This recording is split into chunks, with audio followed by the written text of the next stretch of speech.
මේක මට අද එයි කියලා මම බලාපොරොත්තු චිට් එක. අමිල පන්ති කතාවක් කියලා. ඒක දැන් අල්ලගෙන කට්ටිය දඟලනවා නේද? කාරණා දෙකක් කියන්න ඕන. මගේ පන්ති ගාවින් ළමයි කෑ ගහගෙන යනවා නම් මේ මොකද වෙන්නේ? මම ඒකට කැමතිත් නෑ. මාත් බයිනෝ.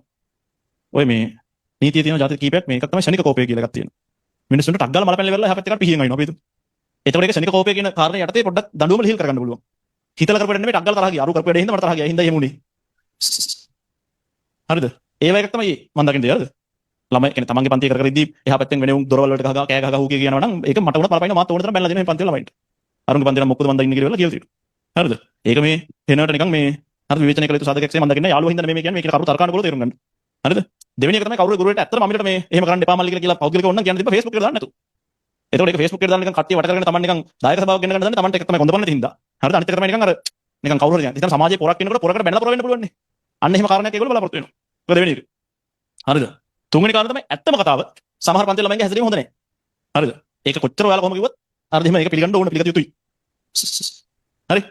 අවසාන වශයෙන් මේ අන්තිම කාරණේ ඔය අමිලක පිටින් යන්නේ සමහර ලාවට අපේ පන්ති මගේ පන්තිය ලොකු වෙලා තමන්ගේ IT ගුරුවරට කෙලවෙලා හින්දා ඉතින් ඒ අදාළ අනිත් සබ්ජෙක්ට්ස් කරන ගුරුවරුන්ගේ හිතේ දුක තමයි අමිලක පිටින් යන්නේ. අමිල මගේ යාළුවා හින්දා. හරිද?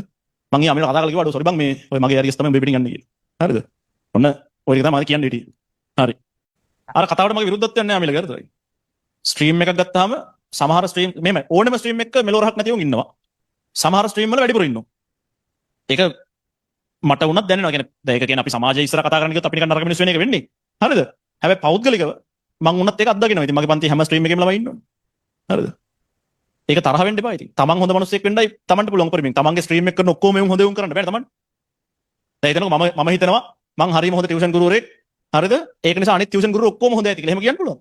එහෙම කියන්න බෑ. සමහර ටියුෂන් ගුරුවරු පේනවනේ කරන වැඩ. හරිද? විල්ලැජ්ජයි. හරිද? එහෙම කියන්න බෑ. මම නිකමට හිතනවා මේ ඒ නිකන් අනවශ්‍ය ප්‍රශ්නයක් ඇදලා ගත්ත කට්ටියට මොන හරි ආපහු රිටර්න් එකක් හම්බෙයි කියලා මම නිකමට හිතනවා.